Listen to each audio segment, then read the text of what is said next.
And we're starting off our honorable mentions with Goldspan Dragon. Whenever Goldspan attacks or is targeted, he makes a treasure, and also makes all your treasures tap for an additional mana. So with all the new treasure synergies that just came out, this dragon is a beast. Next up we have Shimmer Dragon, 5/6 flyer. If you control 4 or more artifacts, it's got hexproof. And you can tap any 2 untapped artifacts to draw a card, so turn all those sweet treasures into card draw.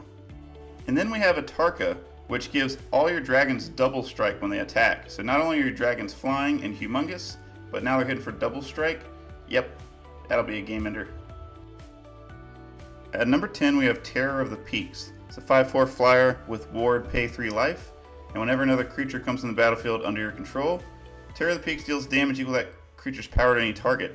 So this is basically like a Warstorm Surge on a dragon, and it's really going to help take out any threats that you need, or just deal damage to people's face. At number 9 we have Dragonlord Dromoka. It's a 5/7 flying lifelinker that can't be countered. It also has an ability that says your opponents can't cast spells during your turn, which will help you keep the good times rolling as you assemble your dragon army. The last thing you want is for someone to Cyclonic Rift right after you drop down an entire swarm of dragons. And at number 8 we have Old Gnawbone. It's a 7/7 flyer that says whenever a creature you control deals combat damage to a player, create that many treasure tokens. So after you hit with even 1 or 2 dragons, you'll have enough mana to do basically whatever you want for the rest of the game. And at number 7 we have Skithiryx the Blight Dragon.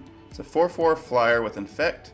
It also has pay a black, and Skithiryx gains haste until end of turn, pay 2 black, and regenerate Skithiryx. So the ability to regenerate is very strong, makes Skithiryx hard to kill, and also the ability to give it haste is very dangerous because you can hastily put down a flying infect creature and take somebody out without them seeing it coming. And at number 6 is a new card from Baldur's Gate, Ancient Copper Dragon. It's a 6/5 flyer that whenever it deals damage to a player, you roll a d20, and you make a number of treasure tokens equal to the result. So you can get up to 20 treasure tokens with 1 swing from this bad boy, which is so much value, it's disgusting. Next up at number 5 we have Niv-Mizzet Parun. It's a 5/5 flyer that can't be countered, and whenever you draw a card, Niv-Mizzet pops any target for 1 damage. Additionally, whenever any player, including yourself, casts an instant or sorcery, you draw a card. So this does one of my favorite things in Magic, which helps you draw, and also helps you weaponize that draw to punish your opponents. And at number 4 we have Scion of the Dragon. Scion with all 5 colors allows access to all the dragons throughout Magic's history, and for a cheap 2 colorless mana, you can tutor any dragon from your deck into your graveyard, and Scion becomes a copy of it until end of turn. Throw in some hefty amount of graveyard recursion, and this value engine is sure to overwhelm your opponents. And in our third spot we have Tiamat, the legendary god of chromatic dragons from D&D. This 7/7 flyer lets you tutor a whopping 5 dragons from your deck.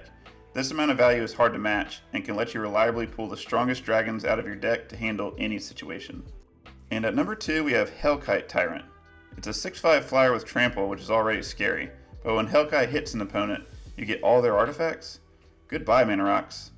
Additionally, Hellkite gives you an alternate win con that's pretty easy to hit, especially with cards like Dockside Extortionist that give huge amount of treasures in one go. And in our top spot we have the Dragon. Even though it costs a whopping 9 mana, Dragon is super powerful.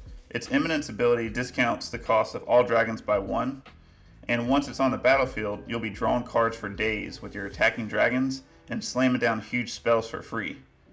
Dragon is the strongest dragon in Magic, and it earns our top spot. Let us know in the comments below what you think of the list, and any dragons we may have missed. And if you like this content, we'd appreciate a thumbs up and a subscribe. Until next time.